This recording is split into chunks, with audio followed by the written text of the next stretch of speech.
नी पे 1985 इलाहाबाद 595। नेक्स्ट हरिश्चंद्र बनाम राज्य। नेक्स्ट तारीख 13 दिसंबर 1984। नेक्स्ट न्यायाधीश प्रेम शंकर गुप्त। नेक्स्ट धान कुटाई उद्योग विनियमन अधिनियम 1958 धारा 13। 1968 के संशोधन अधिनियम द्वारा यथा संशोधित उक्त धारा 13 का उसके परंतुक के साथ निर्वचन करने पर यही अर्थ होगा कि यदि कारावास का दंड दिया जाता है तो यह 1 मास से कम नहीं होगा, किंतु न्यायालय केवल अर्थदंड भी दे सकता है अथवा दोनों ही दिए जा सकते हैं।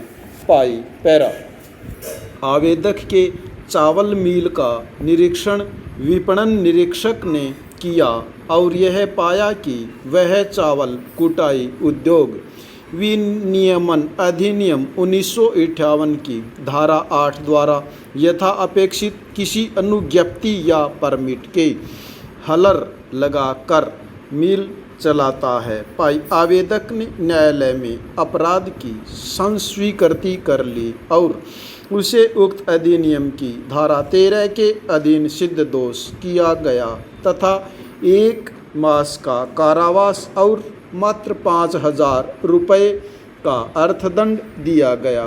पाई अपील पर सत्र न्यायाधीश ने दोष सिद्धि स्थापित रखी और 1 मास का दंड भी स्थापित रखा, किंतु जुर्माने को घटाकर 1,000 रुपये कर दिया। पाई उस न्यायालय में पुनरीक्षण पर आवेदक की मुख्य दलील यह थी कि न्यायालय 1968 के संशोधन अधिनियम के पश्चात भी धारा 13 के अधीन केवल अर्थदंड दे सकता है और चूंकि आवेदक का हलर एक छोटे से गांव में है और उसने तुरंत अपराध की संस्वीकृति कर ली, अतः उसे केवल अर्थदंड ही दिया जाना चाहिए। पाई पैरा अभी निर्धारित पुनरीक्षण आवेदन भागतः मंजूर किया गया। पाई पैरा अधीनस्थ न्यायालयों की यह धारणा कि उपर्युक्त अपराध के लिए लघुतम दंड 1 मास का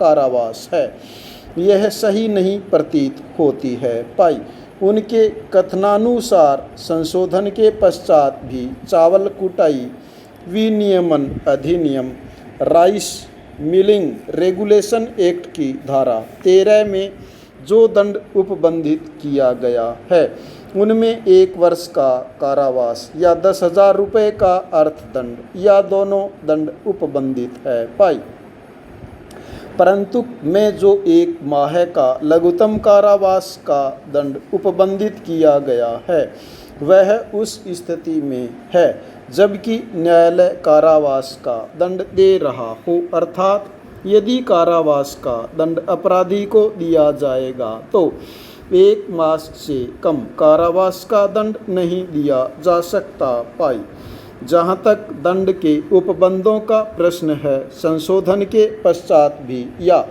अर्थदंड को 10,000 रुपये तक का हो सकता है का शब्द ज्यों का त्यों धारा 13 में विराजित है। पाई यदि विधायिका का यह आशय होता है कि 1 मास के कारावास का दंड लघुतम है तो फिर शब्द या जुर्माने से जो तक हो सकेगा और विद फाइन हीविच में एक्सट्रेंड टू भी संशोधित कर लिया जाता। पाई शब्द और का यथावत बना रहना यह इंगित कर रहा है कि इस संबंध में विधायिका का मंतव्य उसे हटाने का नहीं था। पाई निर्वचन के सुस्थिर सिद्धांतों को देखते हुए या शब्द का अर्थ और एंड नहीं लिया जा सकता। पाई यदि विधायिका का आशय यह होता कि 1 मास की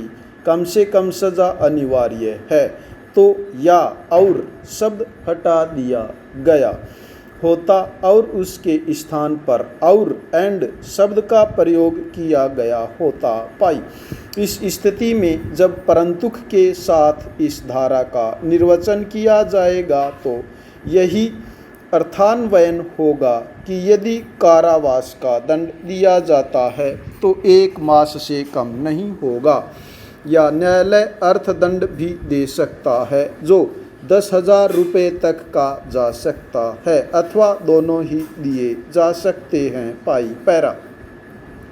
इनके विपरीत कोई अर्थान्वयन करना शब्द या और की उपस्थिति को रूप नकारना होगा, और जब तक यह शब्द या बना हुआ है तब तक इसकी स्थिति को नकारा नहीं जा सकता। पाई। इस परिप्रेक्ष्य में इस धारा का अर्थान्वयन यही उचित प्रतीत हो रहा है कि यदि कारावास का दंड दिया जाएगा तो 1 मास से कम का नहीं होगा। पाई। साथ ही साथ यह अपराध केवल अर्थदंड से भी जो 10,000 रुपये तक हो सकता है दंडनीय है, तथा कारावास और अर्थदंड दोनों से दंडनीय है। पाई। जहाँ तक इस मामले के तथ्यों का प्रश्न है, विद्वान अधिवक्ता को इस बात में कोई विवाद नहीं है कि धारा 8 की उपधारा 1 और 2 का उल्लंघन इस मामले में किया गया है। पाई। इस मामले में इस बात पर भी विवाद नहीं है कि आवेदक का एक मामूली सा राइस हलर था जो पहाड़ के एक छोटे से गांव में स्थित था और आटा चक्की पे लगा था, तथा आवेदक ने अपने अपराध की संस्वीकृति तुरंत ही कर ली। पाई। अतएव यह ऐसा गंभीर मामला नहीं है जिसमें आवेदक को जेल में अवश्य ही भेजा जाए। पाई। मेरे मत में न्याय के उद्देश्यों की पूर्ति हो जाएगी यदि आवेदक के 1,000 रुपये के अर्थदंड को ही स्थापित रखा जाए। पाई पैरा।